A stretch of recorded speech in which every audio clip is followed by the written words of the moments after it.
Ananda, who's going to prepare a nice talk for you all, and then we're going to follow it by a nice dinner. So thank you, Ananda. Thank you. You're welcome. My talk will be just 5 to 10 minutes. I'm not going to start between a beautiful dinner and a long time dinner.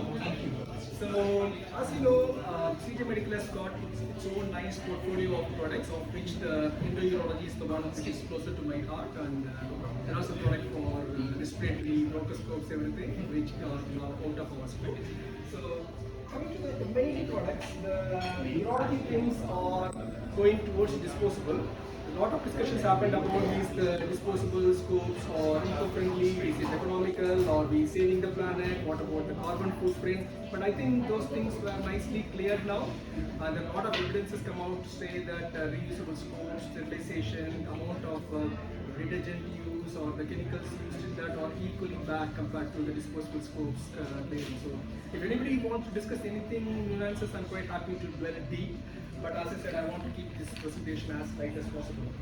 So the portfolio has got 3 disposable products. One flexible ureteroscope, which is 70.5. Another one is 9.2 French flexible ureteroscope. The other one is the flexible cystoscope, as you know. The other part is the bronchoscopes. So the main advantage of the ureteroscopes is the presence of the suction. So we all know sometimes we use the flexible ureteroscope, we enter the system, and then sometimes the vision may be poor. The main reason for the poor vision is that the irrigation is not going in, even though the irrigation is fully on, because the intrarenal pressure is more than whatever the delivery of the pressure. Various options available. We can increase the height of the delivery system like a saline, or we can use a pressure system. There is a foot pedal available. There is like an oligotraxis method of irrigation system available. The problem is, by this we are trying to achieve a vision, but at the cost of further increasing the intrarenal pressure. And we know once there is intrarenal pressure, there is pylovenous, pylolymphatic reflexes, and that's the cause for the post-operative sepsis. Unfortunately, the techniques to detect this welling head, like for example, having a small sensor in the tip of the access sheet, possibly that's what we'll be working in the future, so that we can live measurement of the intrarenal pressure, and so that we can decide when to use suction, etc. That's one thing. And there are various stop mechanisms, like for example, if it goes above a certain intrarenal pressure, we can just stop the irrigation. But the problem is then you can't do anything. The procedure is going to be stopped.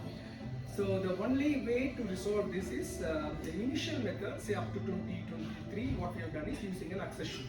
And especially if your flexible ureteroscope is something like 9 French, if you use an access sheet which is like 12-14, that gives an inner diameter of 12.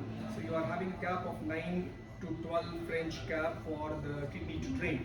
So that is the only passive system we depend on till 2023.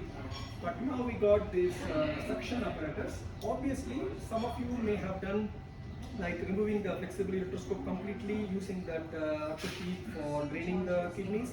So we have done all those hard work.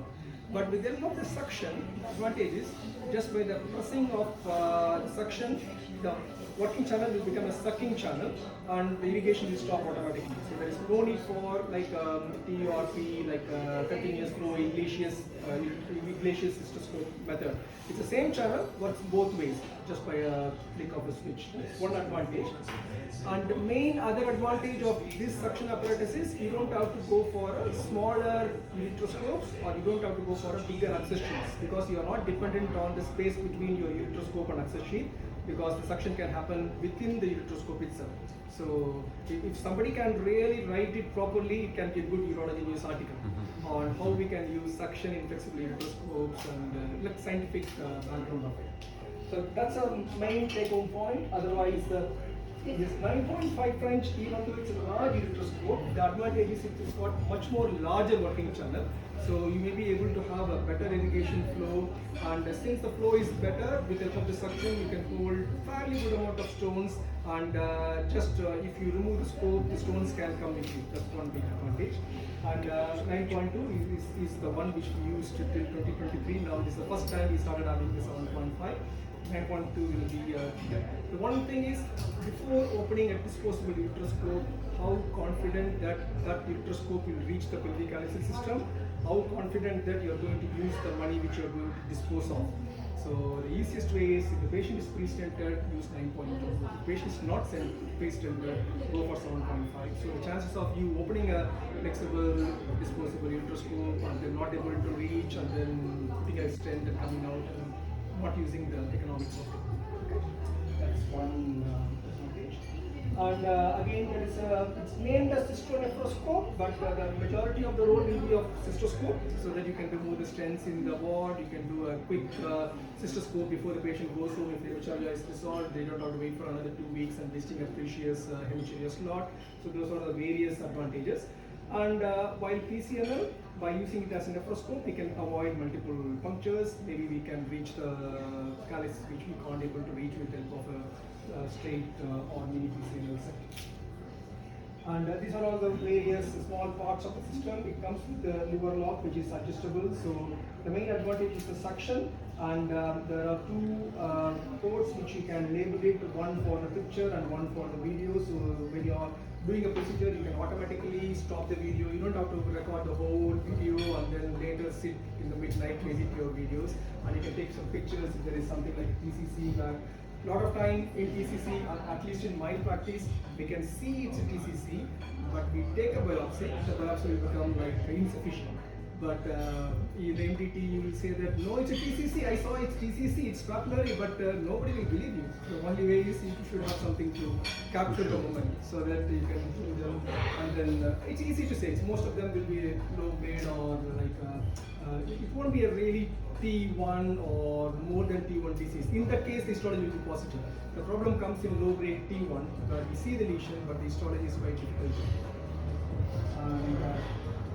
So there are various advantages, as I said, good visuality, portability, etc. I'm not going to spend a lot of time in that.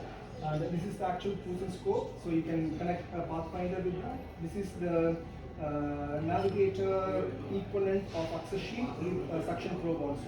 So even the access sheet has got a suction. So if you have 2 suction machines, you can even use 2 suctions so that you don't have to even stop your access sheet, your ureteroscopic suction even for a few minutes. So you can use it both.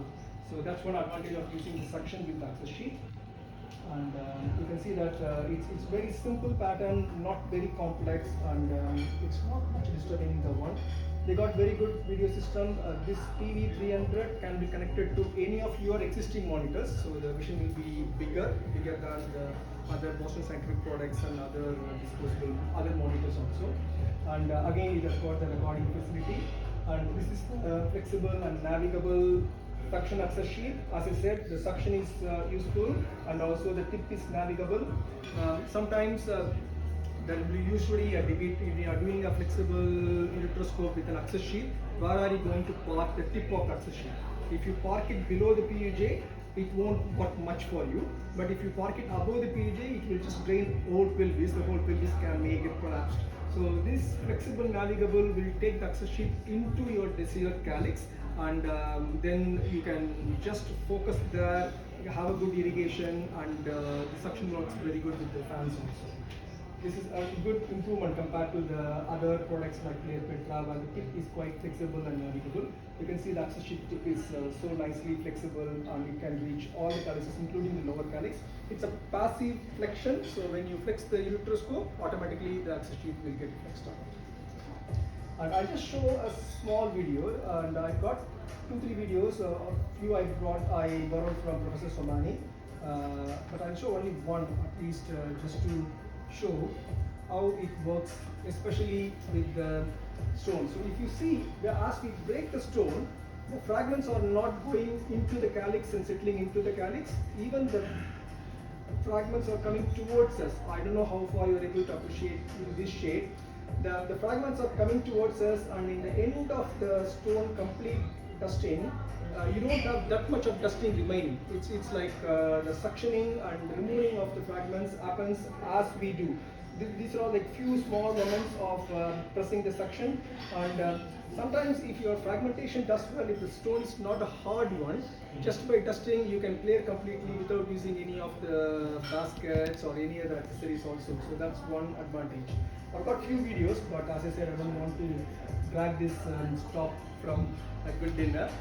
This is another product, like since we are talking about the uteroscopes, it's a good S-shaped dilator which is available in various parameters. You can buy it individually also, quite good for urethra and quite economical pack. And I think happy for any questions over